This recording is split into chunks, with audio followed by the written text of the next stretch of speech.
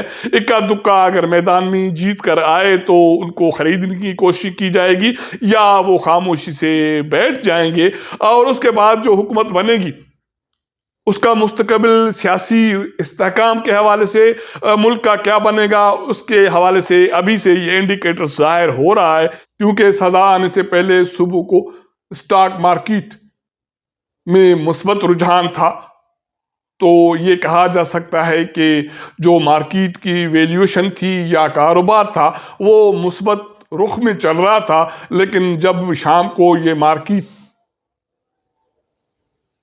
یا اس کے جو ٹائم پیریڈ تھا وہ ختم ہوا تو اس وقت مارکیٹ میں 930 پوائنٹس کی کمی آ چکی تھی، تو یہ کہا جا سکتا ہے کہ مارکیٹ کریش کر چکا تھا۔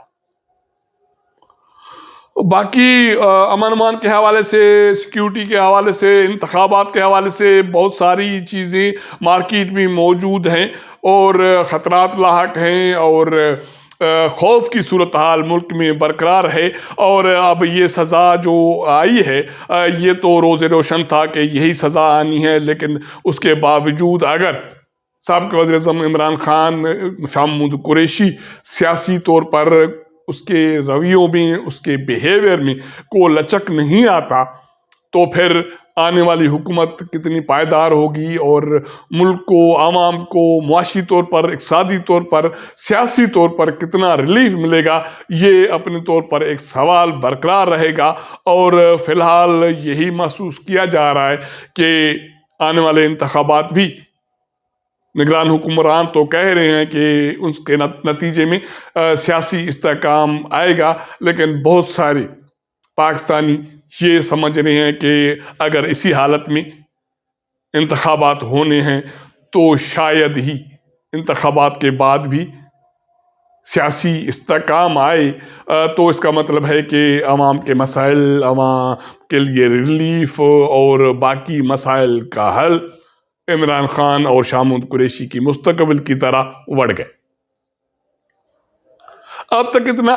اگر ہمارا یہ ولاگ آپ کو پسند آئے تو اپنے دوستوں کے ساتھ ضرور شیئر کیجیے گا، اپنا فیڈ بیک دیجیے گا۔ آپ کے ساتھ ملاقات کریں گے اگلے پروگرام میں، تب تک اجازت دیجیے گا۔ اللہ حافظ۔